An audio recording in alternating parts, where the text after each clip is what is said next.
आपका लाइए ना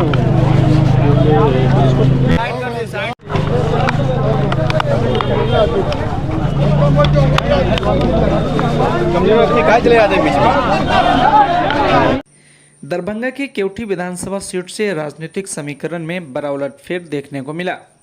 राजद छोड़कर एआईएमआईएम में शामिल हुए अनीसुर रहमान को पार्टी ने केवटी से आधिकारिक उम्मीदवार घोषित किया है। शुक्रवार को उन्होंने नामांकन दाखिल किया और इस दौरान राजद के मुस्लिम नेताओं पर जमकर निशाना साधा। नामांकन के बाद मीडिया से बात करते हुए अनीसुर रहमान ने कहा कि राजद केवल मुस्लिम के वोट से सत्ता में आती है, लेकिन मुसलमानों को उसका हक कभी नहीं देती।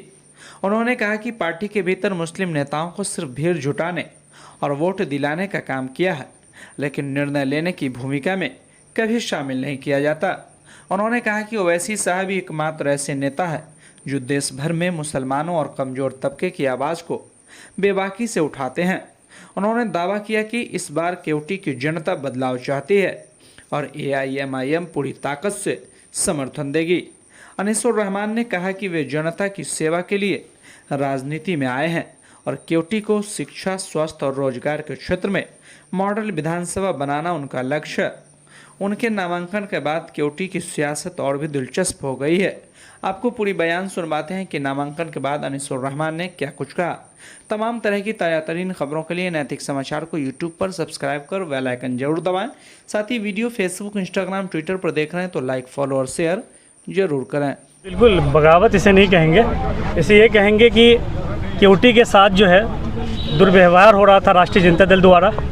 जो केवटी का बेटा था उसको जो है इग्नोर कर रहे थे ये लोग, और जो लोग जो है सत्ता के जो है भोग खा रहे थे, जो लोग केंद्रीय मंत्री थे उनके बेटा थे, जो पूंजीपति थे, वही लोग जो है केवटी का जो है विधायक बनते थे और केवटी का टिकट मिलता था।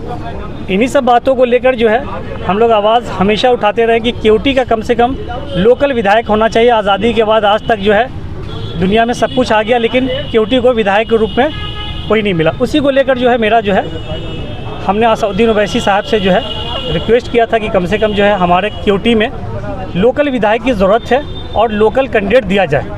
मैंने अपनी बात रखा था और मुझे पार्टी ने केवटी की आवाज़ सुनकर, अब बताइए बिहार वाले जो है केवटी की बात नहीं सुन रहे, हैदराबाद वाले लोग केवटी की बात सुन रहे हैं, ये तो बड़ा आश्चर्य की बात है, मुझे समझ में नहीं आ रहा।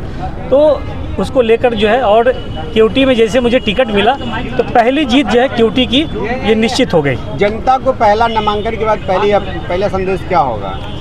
जनता को मैं यही संदेश देना चाहता हूं कि भारतीय जनता पार्टी हो या राष्ट्रीय जनता दल हो या जन स्वराज हो, सभी लोगों ने बाहरी कैंडिडेट को देकर केवटी को फिर से जो है गुलामी की तरफ डालने की कोशिश कर रहे थे, लेकिन एमआईएम ने मुझे केवटी में कैंडिडेट बनाया।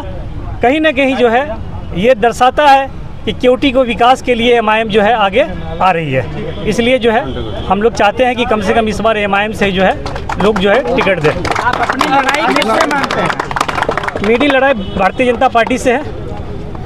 आपके सामने आप जब राजद में हुआ करते थे तो वैसे की पार्टी को आप लोग जो है कोसते थे कि ये भाजपा की बी टीम है और ये जो है भाजपा को मदद करते हैं। देखिए संगठन, आप उसमें आ गए। देखिए संगठन के लोग क्या कहते थे इसका नहीं, लेकिन हमारा अगर कोई स्टेटमेंट, पार्टी में बहुत सारे लोग होते हैं, मैं भी जनरल सेक्रेटरी था, मधुबनी जिला का प्रभारी भी रहा हूँ, लेकिन मेरा कभी कोई स्टेटमेंट, हम लोग उनके साथ हैं जो भारतीय जनता पार्टी को हराने के लिए खड़ी है।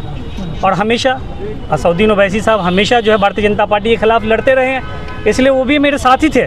लेकिन ओवैसी साहब ने गठबंधन के लिए जो है बहुत प्रयास किया, कोशिश किया, नहीं हुआ।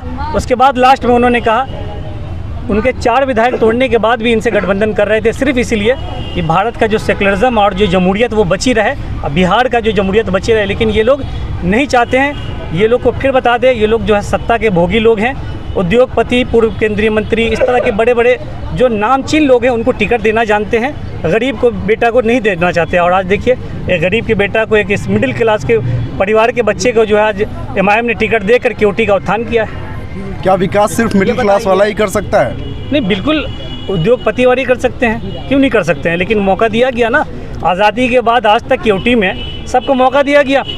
जो विधायक जा रहे हैं वोट मांगने के लिए उनको भी 5 साल मौका दिया गया। जो पूर्व में विधायक थे आरजेडी के, उनको भी मौका दिया गया। ऐसा क्यों लग रहा है कि भाई केवटी में कोई उस लायक नहीं है, केवटी में जो है आज तक कोई पैदा नहीं हो पाया है कि कोई विधायक के लायक बन सके।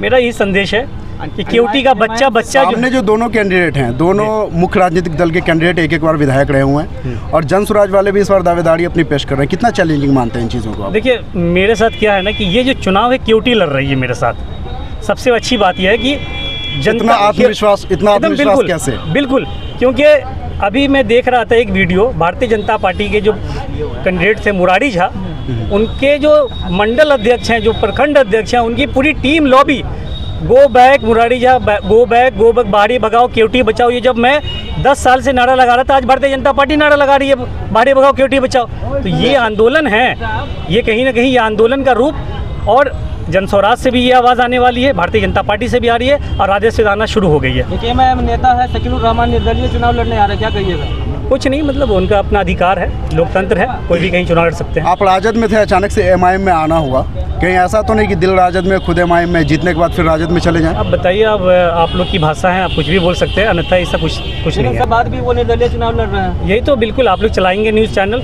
उन्होंने जो लोग भी कसम खाए हैं, अच्छा मैं खुद जब पढ़ रहा था एमआईएम का शपथ, तो मेरा खुद हाथ हिल रहा था कि मैं कितना बड़ा चैलेंज कर रहा हूँ कि मैं कभी जीवन में जो है, जैसे चुनाव के समय में कभी कोई चुनाव नहीं लड़ सकता हूँ, अगर चाहता भी हूँ तो नहीं लड़ सकता हूँ, क्योंकि उसमें खुदा की कसम है, गॉड की कसम है, बहुत सारी कसमें खाई गई थी। लेकिन उसके बाद भी अगर कोई तोड़ता है तो भाई उनकी आस्था की बात है। क्यों खिलाना पड़ा? क्योंकि 4 विधायक ऑलरेडी भाग चुके थे राष्ट्रीय जनता दल के। आप कभी किसी दूसरे दल में नहीं जाएंगे? नहीं, फिलहाल वो जो था क्योंकि शपथ, कसम तो आपने भी खाई है। वो शपथ जो था वो चुनाव तक के लिए था कि अगर मैं कभी जीत जाऊं तो कभी दूसरे दल में नहीं जाऊंगा, और अगर मुझे टिकट नहीं मिलेगा तो मैं किसी प्रत्याशी का विरोध नहीं करूंगा और मतलब निर्दलीय नहीं लड़ूंगा, उसके लिए था वो। केवटी की जनता को क्या संदेश देना चाहते हैं? केवटी की जनता से ये संदेश करूंगा कि 6 तारीख को जब बटन दबे तो सिर्फ पतंग उड़े। बहुत बहुत धन्यवाद।